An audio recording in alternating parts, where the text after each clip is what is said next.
नमस्कार, आपके साथ मैं हूं सबीना तामंग देशमुख। आप देख रहे हैं देश का number 1 news channel news 18 India. सबसे सटीक और भरोसेमंद खबरों के लिए देश ने एक बार फिर न्यूज 18 इंडिया पर पूरा भरोसा जताया। नमस्कार, मैं हूं आपके साथ अंजीत। इंडिया टीवी और आज तक को पछाड़कर न्यूज 18 इंडिया लगातार देश का नंबर 1 चैनल बना हुआ है। हम पर भरोसा जताने के लिए आप सभी का बहुत बहुत धन्यवाद।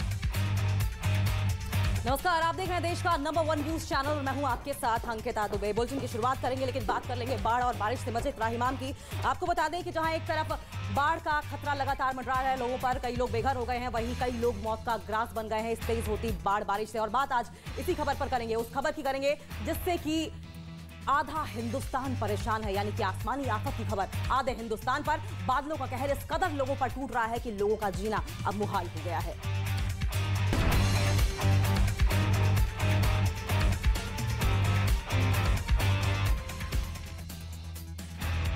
ओडिशा हो या मध्य प्रदेश, हिमाचल हो या राजस्थान, हर तरफ आसमानी आफत का हाहाकार मच रहा हुआ है। ओडिशा के पुरी में तो एक गांव पूरा का पूरा पानी की जद में आ गया, तो मध्य प्रदेश के नदी के पास का पूरा इलाका पानी में डूब गया।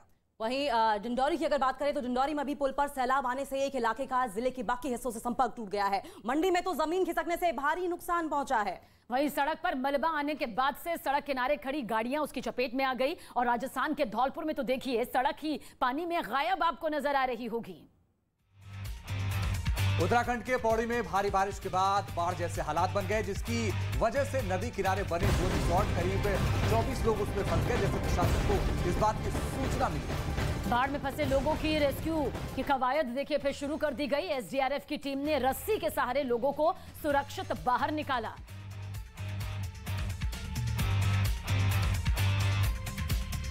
हिमाचल प्रदेश में भारी बारिश और जमीन खिसकने से हाल बेहाल है और भारी बारिश और बादल फटने से अलग अलग घटनाओं में पिछले 24 घंटे में 22 लोगों की मौत हो चुकी है। और आपको बता दें सिर्फ मंडी में 13 लोगों की मौत हुई है और 6 लोग लापता बताए जा रहे हैं। मंडी में अभी भी राहत और बचाव का काम जारी है। वहीं खराब मौसम की वजह से एहतियातन मंडी, चंबा, कांगड़ा में सभी स्कूलों को बंद कर दिया गया है।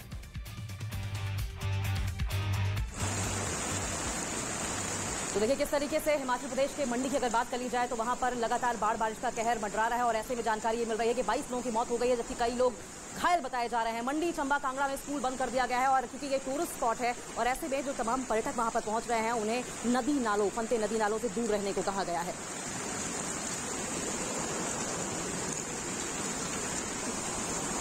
हिमाचल में प्रकृति का रौद्र रूप देखने को मिल रहा है, पहाड़ों का प्रकोप देखने को मिल रहा है। तस्वीरें आप इस वक्त देख सकते हैं। हम इस वक्त मंडी के कमांद में मौजूद हैं, बीच सड़क पर, और यहाँ पर कैसे लैंडस्लाइड हुआ है और लैंडस्लाइड होने की वजह से पूरी सड़क यहाँ पर बंद हो गई है। तस्वीर देखिए आप, ये तस्वीर आपको डरा सकती हैं। देखिए किस तरीके से जेसीबी की मदद से यहाँ पर मलबों को हटाने की कोशिश की जा रही है, रास्ते को साफ करने की कोशिश की जा रही है। हिमाचल प्रदेश के कई जिलों में लगातार भारी बारिश की वजह से महातबाही मची हुई है। आसमान से बरस रही इस आफत की वजह से पिछले 24 घंटे में 20 से ज्यादा जिंदगियां मौत में तब्दील हो चुकी हैं, जबकि कई लोग अभी भी लापता बताए जा रहे हैं। तो वहीं पहाड़ से आफत अब मैदानी इलाकों में कहर बरपाने लगी है।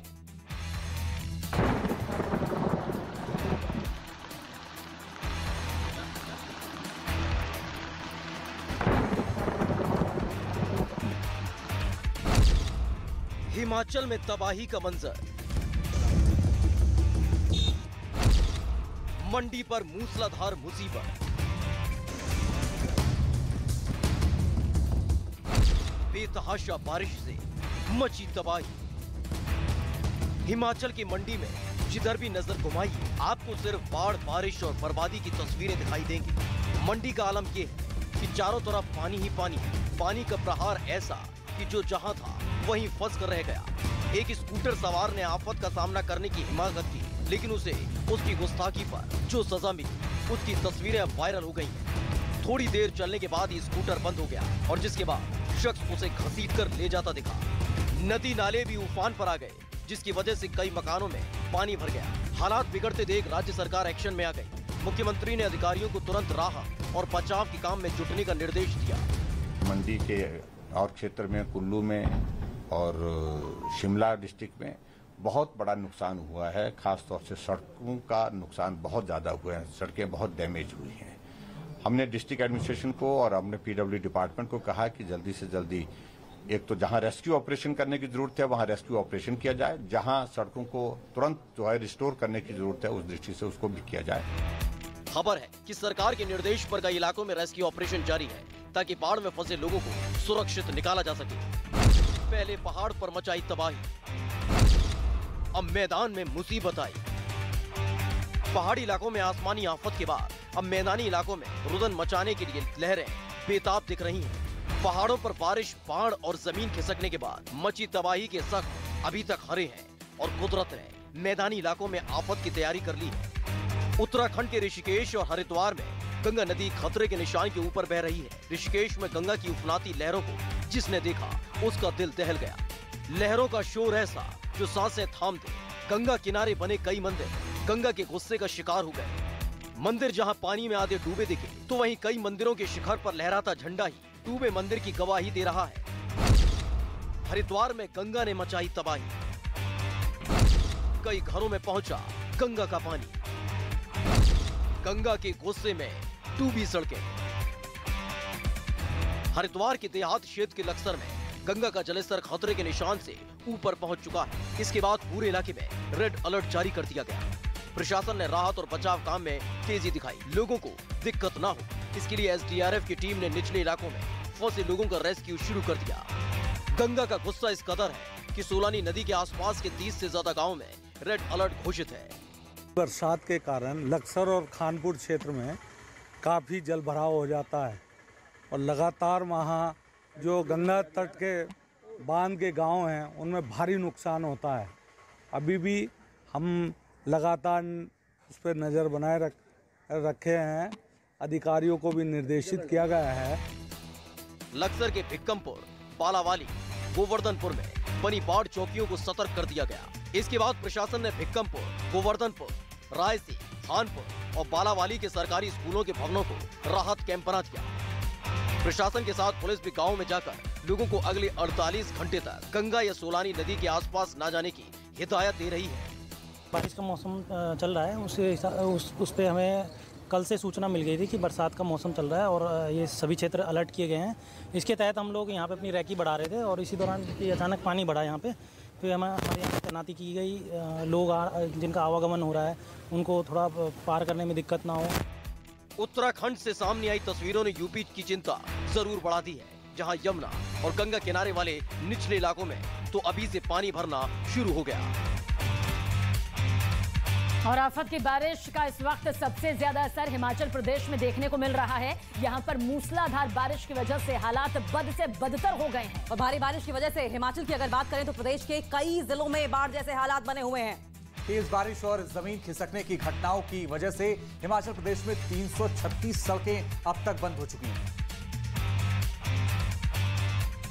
और वहीं हिमाचल प्रदेश के मंडी जिले में 122 सड़कें बंद हैं। इतना नहीं, हिमाचल प्रदेश में 132 परियोजनाओं पर भी भारी बारिश का असर पड़ा है। साथ ही कांगड़ा में तो पुराना रेलवे पुल ही गिर गया, जिसकी वजह से आपको बता दें कि 4 ट्रेनें बंद हो गई हैं। साथ ही 8 ट्रेनें नया पुल बनने तक बंद रहेंगी। वहीं धर्मशाला की अगर बात करें तो धर्मशाला में भी जमीन खिसकने से भारी नुकसान हुआ है। खराब मौसम की वजह से कुल्लू में प्रशासन ने एहतियातन स्कूल बंद कर दिए हैं। और साथ ही जम्मू कश्मीर के कटरा में भी खराब मौसम की मार झेल रहे हैं लोग, जिसकी वजह से कटरा में हेलीकॉप्टर सेवा को रोक दिया गया है। कश्मीर से लेकर उत्तराखंड तक आसमानी बूंदें आफत बनकर बरस रही हैं। जम्मू कश्मीर के पीर पंजाल पर्वत श्रृंखला के ऊपरी इलाकों में मूसलाधार बारिश के कारण राजौरी जिले में दरहाली नदी उफान पर, जिस कारण बाढ़ जैसे हालात बन गए हैं। उत्तर प्रदेश के देखिए किस तरह से कई जिले यहां पर तबाही झेलने के लिए मजबूर है। लेकिन जो 5 तस्वीरें इस वक्त आप देख रहे हैं वो बताने के लिए काफी है कि शहर शहर सैलाब किस तरह से यहां पर बढ़ती हुई नजर आ रही है। तो उत्तर प्रदेश के कई जिले पानी की चपेट में हैं। गाजीपुर में गंगा का जलस्तर बढ़ गया। उत्तराखंड में भी पिछले कुछ दिनों से जमकर बारिश हो रही है और लगातार हो रही भारी बारिश की वजह से ऋषिकेश में गंगा नदी के पानी का बहाव तेज हो गया। पहाड़ हो या फिर मैदान, हर तरफ मूसलाधार बारिश आफत बनकर लोगों का जीना दुश्वार कर रही है। जिस बारिश का लोगों को लंबे वक्त से इंतजार था, अब उसी बारिश से लोग बेहाल हो चुके हैं। ये 5 तस्वीरें आपकी टीवी स्क्रीन पर देखिए किस तरीके से सड़कों पर सैलाब है, लोग त्राहिमाम कर रहे हैं। पुंछ जम्मू कश्मीर की तस्वीर भी देख लीजिए, वहीं गाजीपुर यूपी की तस्वीर, आंधी में किस तरीके से टेंट गिर गया है, ये तमाम तस्वीरें आप देख सकते हैं। पहाड़ हो या मैदान, हर तरफ मूसलाधार बारिश आफत बनकर लोगों का जीना दुश्वार कर रही है। जिस बारिश का लोगों को लंबे वक्त से इंतजार था, अब उसी बारिश ने लोगों का जीना मुहाल कर दिया है, लोग बेहाल हो चुके हैं। तो ऋषिकेश में तो गंगा नदी का जलस्तर बढ़ने से लोगों की मुश्किलें कितनी बढ़ चुकी है, उसकी तस्दीक करती हुई तस्वीर। पहले से और भी ज्यादा मुश्किलों का पहाड़ यहां पर सामने। एक तरफ घाट पर पानी का कब्जा हो गया है, तो दूसरी तरफ तस्वीर आप देखिए किस तरह से जिंदगी खुले आसमान के नीचे सिसक रही है। और साथ ही आसपास बने मंदिर और निचले इलाके सैलाब में डूब गए। इतना ही ऋषिकेश में तो कई घरों में भी पानी घुस गया है।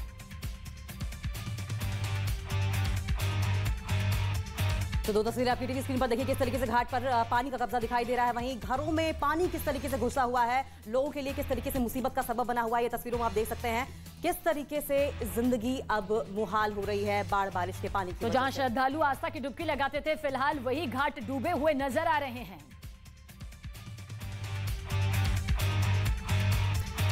तो मूसलाधार बारिश की वजह से, ताबड़तोड़ बारिश की मार से जम्मू कश्मीर में हालात पटरी से उतर गए हैं। जिस बारिश से लोगों को राहत की उम्मीद थी, वो अब मुसीबत बनने लगी है। कहीं सड़क पर सैलाब है तो कहीं ट्रैक्टर लहरों में बह गया। जम्मू कश्मीर के पुंछ से सामने आई है, जहां बेहिसाब बारिश के बाद बेतार नदी उफान पर आ गई है। ये जितने भी लोग दरिया के किनारे हैं, ये सभी लोग सेफ जगह पे चले गए।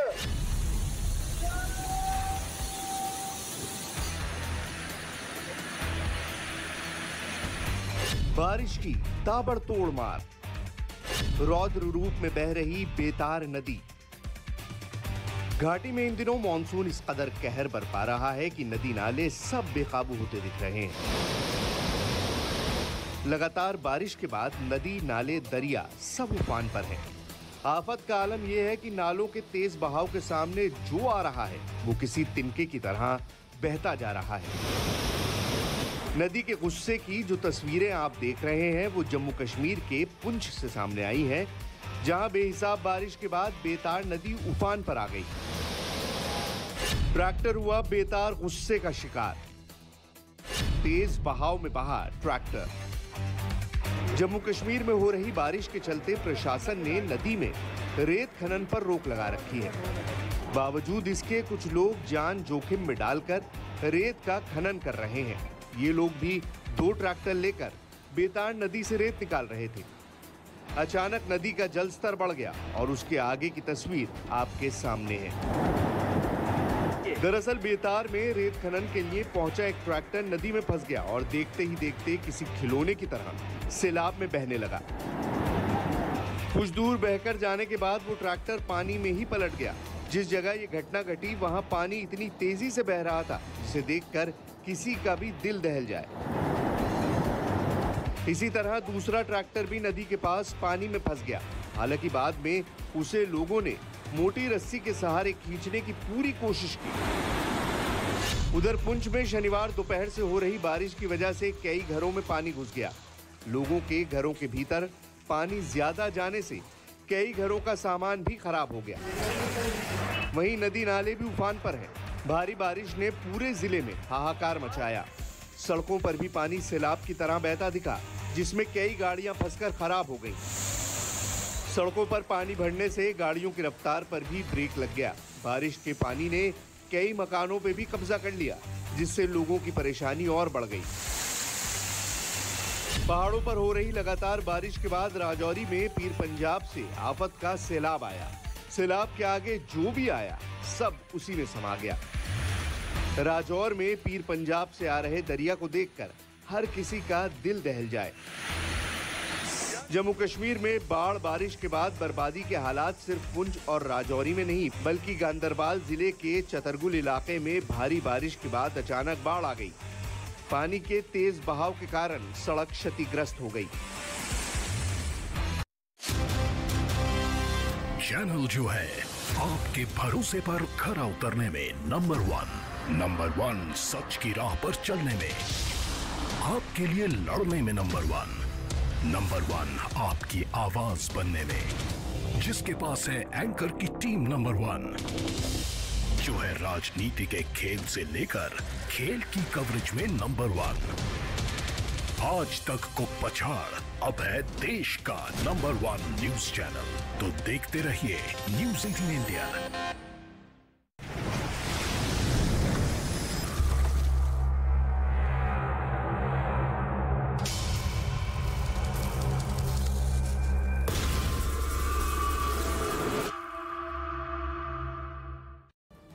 मतलब ये कि इधर चीन लद्दाख में अकड़ दिखाने से बाज नहीं आ रहा और उधर भारत चीन को उसके पड़ोस में ही घेरने की तैयारी में है। असल में वियतनाम दक्षिण पूर्व एशिया में भारत का एक अहम साथी है और बीते कुछ सालों में दोनों के रक्षा संबंध मजबूत हुए हैं। और खबर है कि उन्हीं रिश्तों को आगे बढ़ाते हुए वियतनाम भारत के सर्वेलेंस सिस्टम खरीदना चाहता है, जिनमें मेक इन इंडिया मुहिम के तहत तैयार किए गए रेडार, जैमर और माइक्रो ड्रोन शामिल हैं, जिनके बारे में जानने के लिए पिछले दिनों वियतनाम की सेना के बड़े अधिकारी दिल्ली पहुंचे थे। और खबर है कि उन्होंने दक्षिण चीन सागर में चीन की हरकतों पर पैनी नजर रखने के लिए भारत की तकनीक पर पूरा भरोसा जताया, क्योंकि वियतनाम भारत के जिस रेडार से काफी प्रभावित है वो दुश्मन की मिसाइल की फ्रीक्वेंसी को डिस्टर्ब कर उसे बेकार कर देता है। वहीं मेक इन इंडिया तकनीक से तैयार किए जिस जैमर के लिए वियतनाम ने दिलचस्पी दिखाई है वो अपने दायरे में आने वाले कम्युनिकेशन सिस्टम को ठप करने की ताकत रखता है। इसके साथ ही वियतनाम जो माइक्रो ड्रोन भारत से खरीदना चाहता है उसकी मदद से समंदर में करीब 50 किलोमीटर की दूरी तक संदिग्ध जहाजों पर पैनी नजर रखी जा सकती है। ऐसे में भारत और वियतनाम के बीच अगर सर्वेलेंस सिस्टम की ये डील हुई तो चीन के लिए ये बहुत बड़ा झटका होगा। और ऐसा सिर्फ इसलिए नहीं कि उसका पड़ोसी भारत से अपनी सेना के लिए सर्वेलेंस सिस्टम खरीदेगा, बल्कि इससे दक्षिण चीन सागर पर राज करने के चीन के प्लान पर भी पानी फिर सकता है, क्योंकि वियतनाम की भी दक्षिण चीन सागर की वजह से वहां मौजूद दूसरे देशों की तरह चीन से ठनी पड़ी है।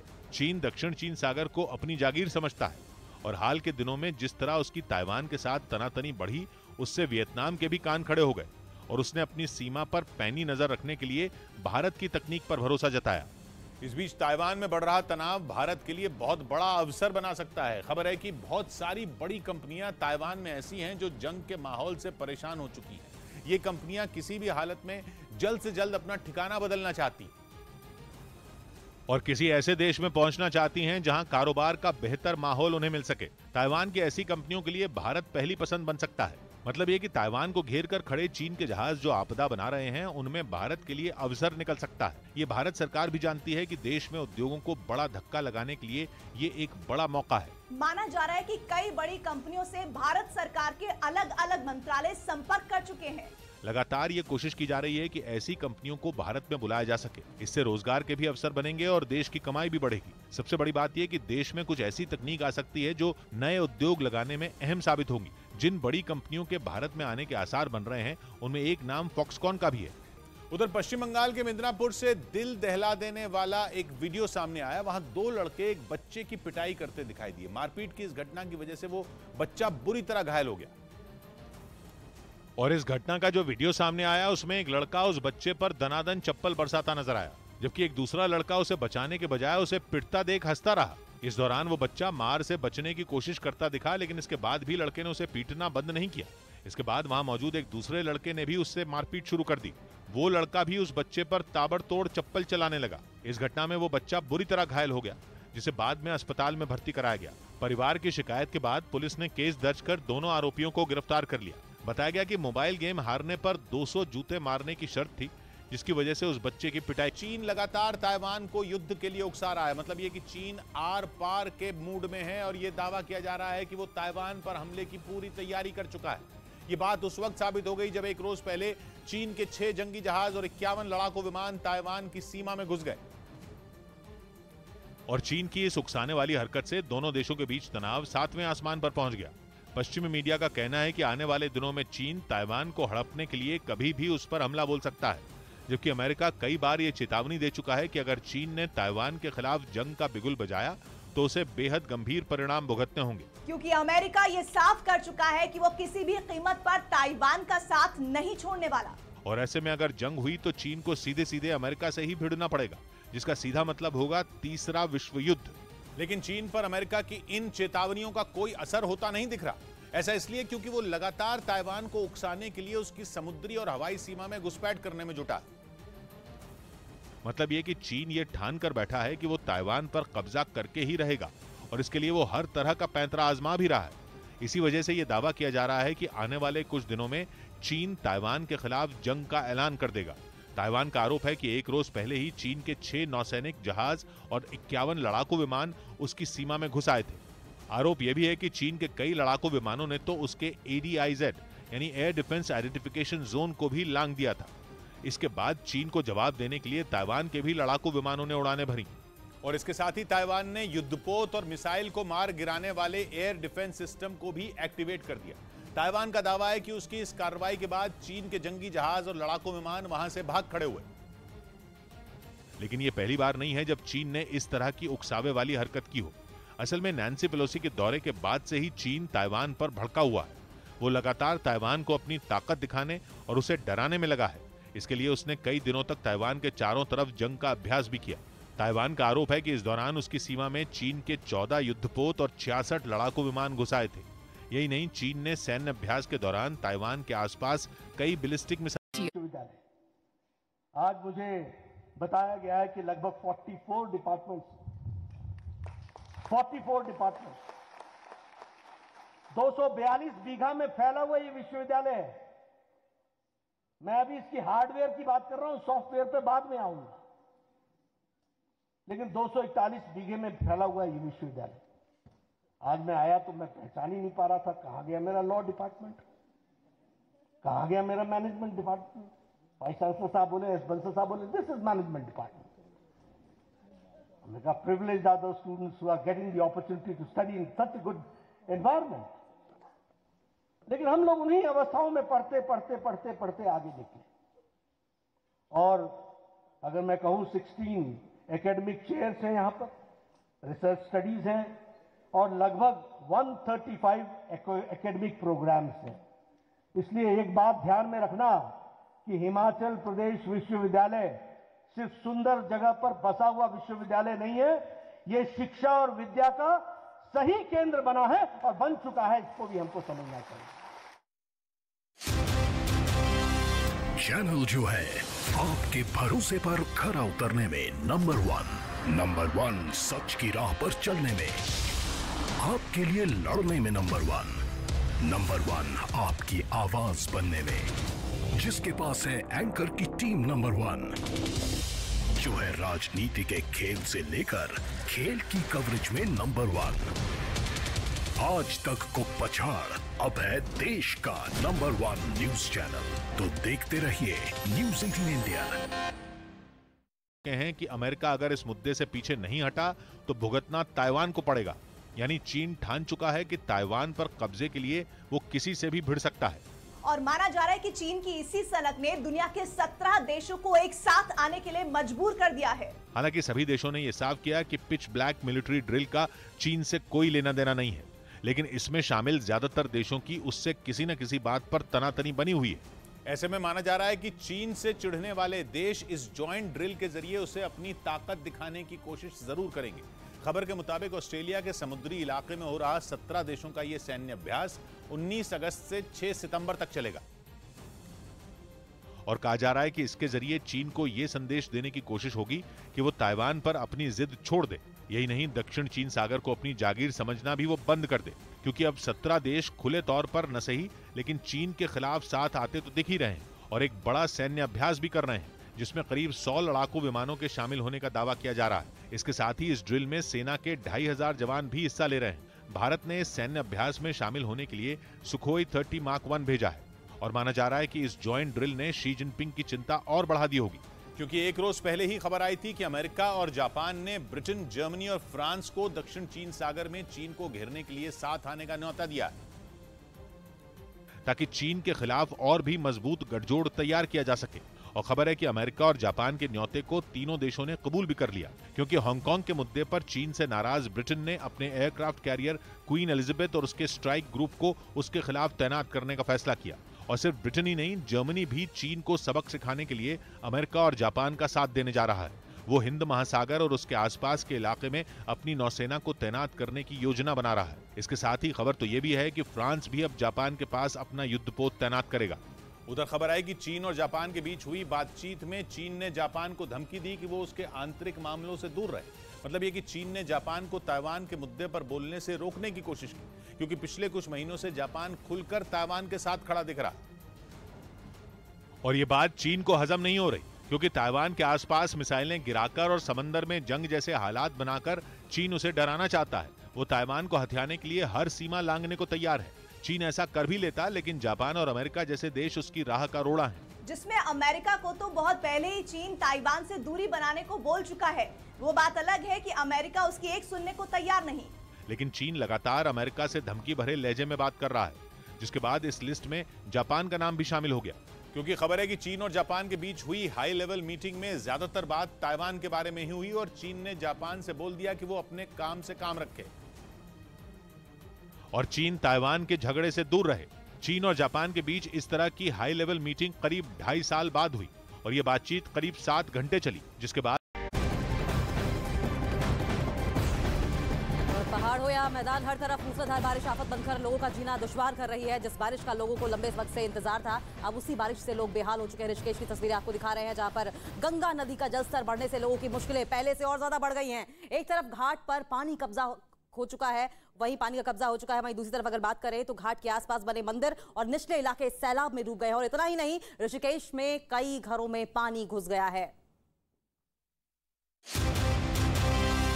चैनल जो है आपके भरोसे पर खरा उतरने में नंबर 1 सच की राह पर चलने में, आपके लिए लड़ने में नंबर 1 आपकी आवाज बनने में, जिसके पास है एंकर की टीम नंबर 1, जो है राजनीति के खेल से लेकर खेल की कवरेज में नंबर 1। आज तक को पछाड़, अब है देश का नंबर 1 न्यूज चैनल। तो देखते रहिए न्यूज़ 18 इंडिया।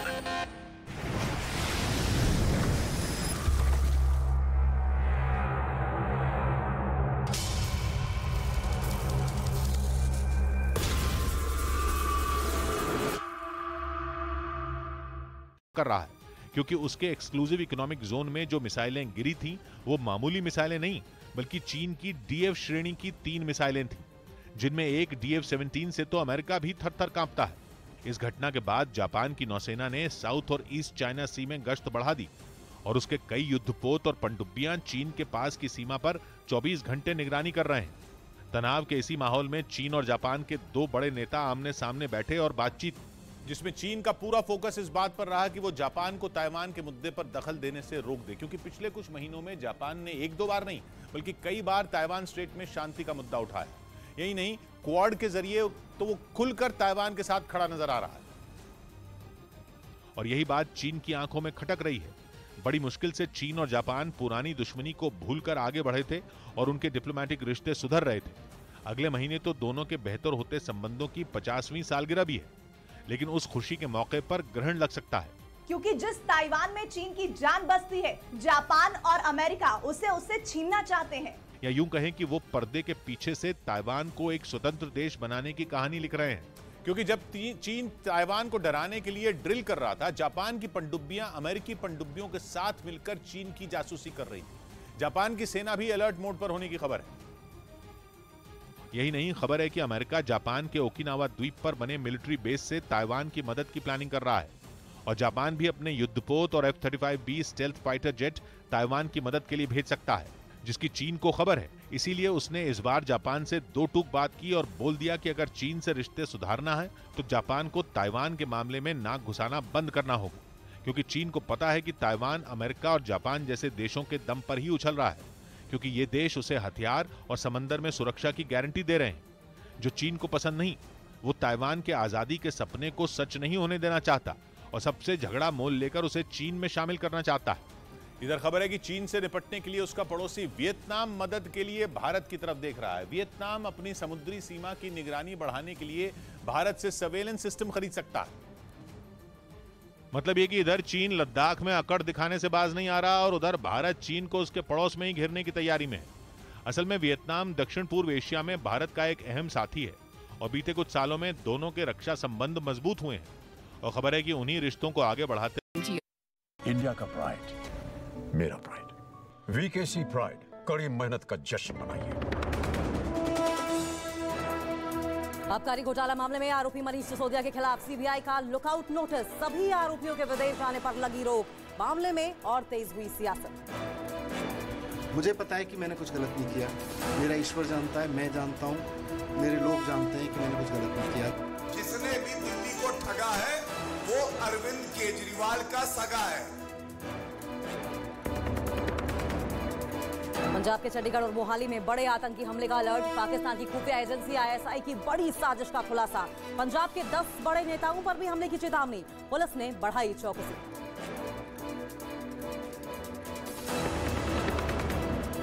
जम्मू कश्मीर के पुंछ में मदरसे पर पुलिस का छापा। दिल्ली से कश्मीर तक टेरर फंडिंग का बड़ा खुलासा। मदरसे में भेजे गए पैसों को आतंकियों तक पहुंचाने के खेल में पाकिस्तान की सेना और ISI भी शामिल। लगातार बारिश से देश के कई राज्यों में हालात खराब। उत्तराखंड में बाढ़ की वजह से कई इलाकों से संपर्क टूटा। मध्य प्रदेश में नर्मदा ने भी दिखाया रौद्र रूप। न्यूज 18 इंडिया लगातार बना हुआ है देश का नंबर 1 न्यूज चैनल। काफी पीछे छूटा आज तक और इंडिया टीवी। दर्शकों ने खबरों के लिए न्यूज 18 इंडिया पर जताया भरोसा। आज तक को पछाड़, अब है देश का नंबर 1 न्यूज चैनल। तो देखते रहिए न्यूज 18 इंडिया।